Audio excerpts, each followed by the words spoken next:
اعوذ باللہ من الشیطان الرجیم بسم اللہ الرحمن الرحیم الحمدللہ رب العالمین والصلاة والسلام علی سید المرسلین وعلی آلہ واصحابہ اجمعین۔ محترم سامعین کرام، آج کل کے اس دور میں، پرفتن دور میں، یہ اعتراض کیا جاتا ہے کہ حضور اکرم صلی اللہ علیہ وآلہ وصحبہ وسلم کو علم غیب نہیں ہے، اور کہا جاتا ہے کہ وہ اللہ کے نور سے نہیں پیدا کیے گئے۔ اور پھر اعتراض یہ کیا جاتا ہے کہ آپ صلی اللہ علیہ وسلم مر کر مٹی میں مل گئے، اور دیگر ایسے بہت سے اعتراضات جو فرقہ وہابیت اور اہل الحدیث یا اہل حدیث نامعلوم کیا ہے وہ، اور دوسرے جماعتیں جیسے تکلیف جماعت وغیرہ وغیرہ، یہ لوگوں نے جو اعتراض کرتے ہیں کہ یہ ساری چیزیں جو اہل سنت والجماعت میں رائج ہیں وہ تمام کے تمام شرک اور بدعات ہیں وغیرہ وغیرہ۔ تو یہاں بات یہ ہے کہ یہ لوگ کس وجہ سے اعتراض کر رہے ہیں، اعتراض کرنے کی کیا وجہ ہے، کس لیے یہ اعتراض ہو رہے ہیں، اس پر ہم لوگ غور کرنے کی ضرورت ہے۔ وہ بات دراصل یہ ہے کہ وہ لوگوں کے پاس علم نہیں ہے، وہ جہالت میں ہے، انہیں یہ بھی نہیں معلوم کہ ہم کس کی توہین کر رہے ہیں۔ انبیاء و مرسلین کی توہین کر رہے ہیں، اولیاء کرام کی توہین کر رہے ہیں، اولیاء اللہ جتنے بھی ہیں ان کا رشتہ کن سے ہے، ان کے جسم میں خون کس کا ہے، یہ کہاں تک بات پہنچتی ہے۔ اور اللہ کے ولی جو ہوتے ہیں وہ اپنی زندگیوں کو کیسے بسر کیا، اللہ کی رضا حاصل کرنے کے لیے کیا کیا کیا، ساری اپنی زندگی کو مخلوق کی خدمت کے لیے سونپ دیا، یہ سب، اور ساتھ ساتھ نبی کریم صلی اللہ تعالیٰ علیہ وسلم کی نسبت ان سے ہے، اور وہ اللہ کے محبوب بندے ہیں۔ تو ایسے بندوں کی توہین کرنا، یہاں تک کہ انبیاء علیہ السلام کی بھی یہ لوگ توہین کیے ہیں، ولیوں کی بات تو رہی، انبیاء علیہ السلام کی بھی توہین کیے ہیں، اور نبی کریم صلی اللہ علیہ وسلم کی شان اقدس میں تو بے حساب گستاخیاں کی ہیں۔ تو اس کی وجہ کیا ہے؟ اس کی وجہ صرف یہ کی ہے کہ ان کے پاس علم نہیں ہے، یہ بے علم ہے۔ آپ پریشان ہوں گے کہ حضرت یہ تو قرآن شریف پڑھتے ہیں، حدیثیں پڑھتے ہیں، اور اسلام کے یعنی فقہ جانتے ہیں، اصول فقہ جانتے ہیں، منطق جانتے ہیں، فلسفہ جانتے ہیں، تو پھر علم کا ایسا نہیں ہے، علم والے ہی ہیں۔ تو یہ جو علم انہوں نے حاصل کیا، یہ علم جو ہے اس کو ظاہری علم کہا جاتا ہے۔ دو علم، ایک ہے علم ظاہری، ایک ہے علم باطنی۔ انہیں باطنی علم سے یہ جاہل ہیں، باطنی علم کو یہ لوگ نہیں جانتے، باطنی علم کو یہ لوگ نہیں جانتے، اس کے کنوارے ہیں، اسی لیے وہ حق بات نہیں بتا سکتے اور سمجھ نہیں سکتے۔ اصل پکڑ یہیں پہ ہے کہ اگر یہ لوگ الزام دینے سے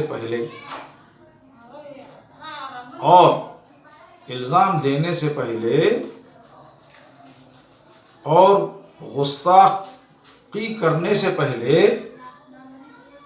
یہ لوگ یہ سوچ لینا چاہیے کہ ہم جو بول رہے ہیں، یعنی اہل سنت والجماعت جو بول رہی ہے، ان کے علماء کرام جو بول رہے ہیں، وہ کیا باتیں سچ ہیں یا غلط ہیں۔ مثلا یہ زندہ ہیں، مردہ ہیں، فاتحہ نہیں پہنچتے وغیرہ وغیرہ، جتنے بھی ان کے اعتراضات ہیں، اور یہ جو اعتراض کرنے سے پہلے، اس کو سمجھنے سے پہلے اس طریقے کے گستاخانہ الفاظ استعمال کرنا، یہ ان کی سران غلطی ہے۔ سب سے پہلے اس کے اندر وہ داخل ہونا ہے۔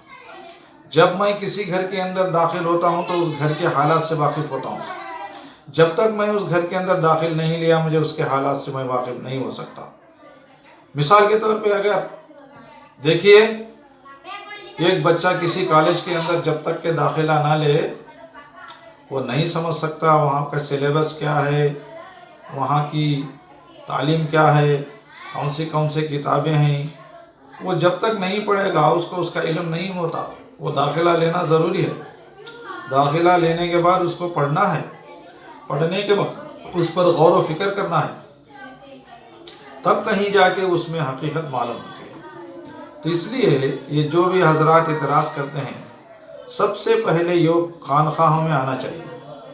خانقاہوں میں جو علم دیا جاتا ہے وہ علم کو حاصل کرنا چاہیے۔ وہ جو مریدی کا سلسلہ ہے وہ مریدی لینا چاہیے، اپنے ایک شیخ کو لینا چاہیے، بنانا چاہیے۔ شیخ کو بنانے کے بعد شیخ جو انہیں سبق دیتے ہیں اس کے مطابق وہ پڑھنا چاہیے۔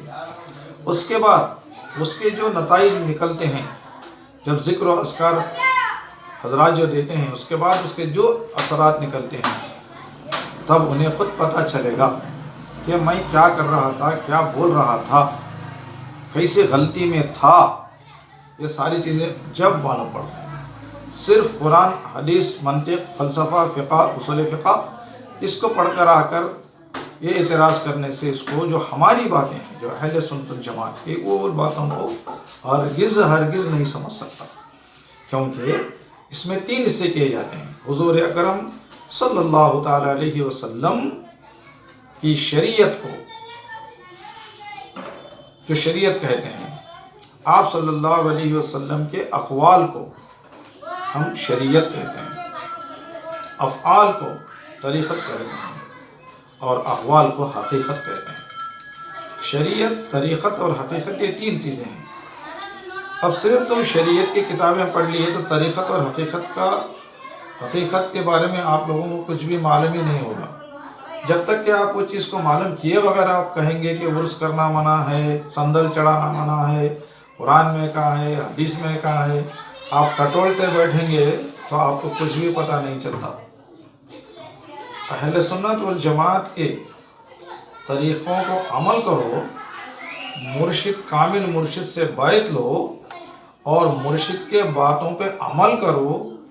اس کے بعد جو تمہاری باطنی کیفیت میں کچھ فرق آ جائے گا انشاءاللہ، اور یہاں تک ہو جائیں گے کہ تم اوپر نگاہ اٹھا کر دیکھو تو عرش اعلیٰ کو دیکھیں گے، عرش معلیٰ کو دیکھیں گے، نیچے تمہاری نگاہ گئی تو تحت الثری کو دیکھیں گے۔ اتنی تمہاری پرواز ہوگی، اے طائر لاہوتی، اس رزق سے موت اچھی جس رزق سے آتی ہو پرواز میں کوتاہی۔ چھوڑ دے حرام کھانا، غلط سننا بھی یہ حرام کھانے کے برابر ہے جو تیرا علم ہے۔ یہ علم سے باز آ جا، اس کے بعد دوسرے علم کی طرف متوجہ ہو جا، تب کہیں تجھے اللہ اور رسول اللہ صلی اللہ علیہ وسلم کی پہچان ہوگی۔ اللہ کی رضا حاصل کرنے کے لیے مرشد کامل کی سخت ضرورت ہے۔ جس نے مرشد کامل کو نہیں لیا وہ کبھی اس راستے پہ چل نہیں سکتا اور وہ سمجھ نہیں سکتا۔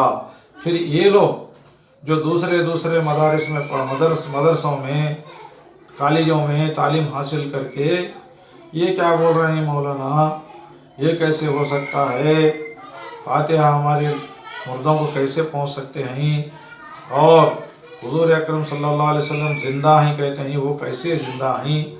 اگر تو زندہ دیکھنا چاہتا ہے تو تجھے یہ علم حاصل کرنے کی ضرورت ہے۔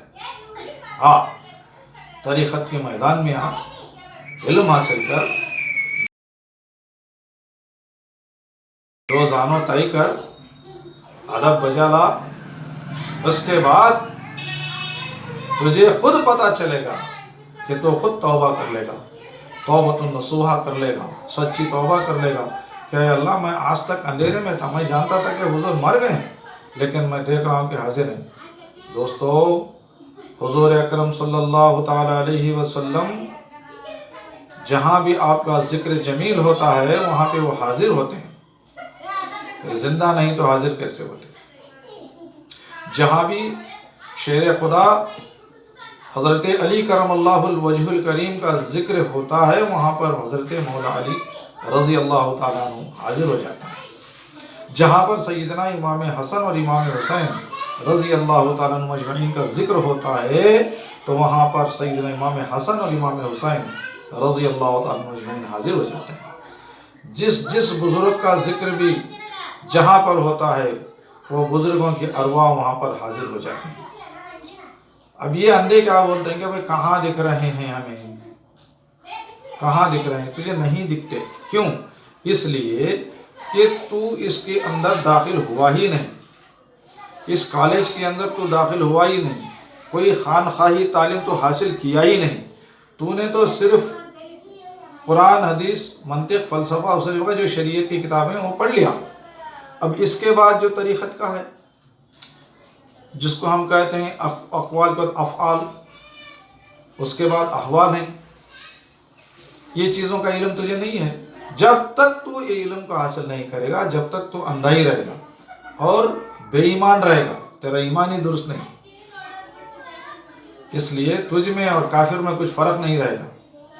تو مسلمان ہونا ہے تو خانخواہی تعلیم حاصل کر۔ جب شریعت کی مکمل تعلیم ہو گئی تو خانخواہی تعلیم حاصل کر، وہاں تیرے پیر و مرشد تجھے بتائیں گے، حق اور ناحق کو پہچانے گا، اللہ کے تجلیات کو دیکھے گا، رسول کریم صلی اللہ علیہ وسلم کو تیرے سامنے دیکھے گا، رسول کریم صلی اللہ علیہ وسلم کو سلام کرے گا، وہ آپ صلی اللہ علیہ وسلم سلام کا جواب دیں گے۔ یہ ساری باتیں جو بول رہے ہیں تجربے سے بولے جا رہے ہیں۔ تو مردہ ہے، قرآن کیا کہتا ہے؟ تو زندہ ہے نہیں کہتا، تجھے مجھے مردہ کہتا ہے، بلکہ جو انتقال کر گئے ہیں، منتقل ہو چکے ہیں دوسری جگہ، ان کو قرآن کیا کہتا ہے کہ وہ زندہ ہیں۔ اب قرآن کی ماننا تیری ماننا۔ بہرحال میں یہ لوگوں کو گالی گلوچ کرنا یا برا کہنا نہیں چاہتا، کیونکہ یہ لا علمی کی وجہ سے یہ سب باتیں ہو رہی ہیں۔ اگر یہ لوگ خانخواہ میں آ جائیں گے، مرید لے لیں گے، کیونکہ اللہ بھی فرمایا ولیم مرشدہ، جس کو راستہ دکھانا چاہتا ہے اللہ اسے اس کو مرشد عطا کرتا ہے۔ جب ان کا کوئی مرشد ہی نہیں تو راستہ بتانے والا کون؟ یہ کس کے پاس جائیں گے؟ کس کے پاس گئے ہی نہیں تو پھر راستہ انہیں کیسے دکھے گا؟ کہ سچ کیا معلوم ہوگا کہ زندہ ہیں مردہ ہیں، فاتحہ پہنچتے ہیں یا نہیں پہنچتے ہیں، عرس کرنا ہے یا نہیں کرنا ہے، صندل چڑھانا ہے یا نہیں چڑھانا ہے، یہ سب صحیح ہے یا غلط ہے، یہ ساری چیزوں کو سمجھنے کے لیے خانقاہ کی علم کی ضرورت ہے۔ اسی لیے جو بھی وہابی فرقہ ہو یا کوئی اہل حدیث ہو یا کوئی دوسرے چکڑالو وکڑالو کون بھی کیوں نہ ہو، اگر وہ اپنے اس اسلام کو صحیح انداز میں سمجھنا چاہتا ہے، رسول کریم صلی اللہ علیہ وسلم کو دیکھنا چاہتا ہے، اللہ کے تجلیات کو دیکھنا چاہتا ہے، اولیاء اکرام کو جو مزار اقدس میں ان سے بات چیت کرنا چاہتا ہے، وہ شخص اگر اس طرف آ گیا تو اس کو ساری چیزیں جب معلوم ہوں گی وہ خود کہے گا کہ بھائی صحیح بات تھی، میں اتنے دن سے غفلت میں تھا، میں کچھ کہہ رہا تھا یہ کچھ اور ہے۔ اسی لیے اللہ تعالیٰ فرماتا ہے اگر ایسا ہی یہ مر گیا تو اللہ فرماتا ہے عاملۃ ناصبۃ تصلیٰ نارا حامیہ، انہیں عمل کراؤں گا، مشقتیں بڑھاؤں گا، پھر بھی ان کا ٹھکانہ جہنم ہے۔ یہ نماز پڑھیں گے، روزہ رکھیں گے، زکوٰۃ دیں گے، حج کریں گے، بیوی بچوں کے حقوق ادا کریں گے، جتنے بھی ہیں اقوال سرکار مدینہ صلی اللہ علیہ وسلم کے پورے کریں گے، لیکن یہ لوگ عمل کرنے کے بعد ان کا ٹھکانہ کیا ہے؟ جہنم ہے۔ کیوں؟ اس لیے کہ یہ لوگ حق پر نہیں تھے، جب حق بولتے تو اس کو ٹھکراتے تھے، اس سے ٹھکراتے تھے، اس کو جھوٹ ان کی اللہ کے اور اللہ کے رسولوں کی اور اللہ کے محبوب بندوں کی توہین کرتے تھے، اور یہ مجھے یاد کرتے تھے۔ تو اللہ کو یہ بات پسند نہیں ہے کہ اس کے محبوب بندوں کے پاس جب تک تم نہیں جائیں گے، علم حاصل نہیں کریں گے، تمہیں کچھ بھی یہ اہل سنت والجماعت کے جتنے بھی جو نیک کام جو کیے جا رہے ہیں ان کو تم نہیں سمجھ سکتے۔ اس لیے میں گزارش کرتا ہوں کہ جو لوگ جو اس فرقے سے ہٹ کر دوسرے فرقے میں ہیں وہ لوگ تھوڑا اس طرف توجہ دیں اور اپنے آپ کو ایک مرشد کی تلاش کریں اور خانقاہوں میں آئیں، علم لیں، علم لینے کے بعد دیکھیں اگر آپ کو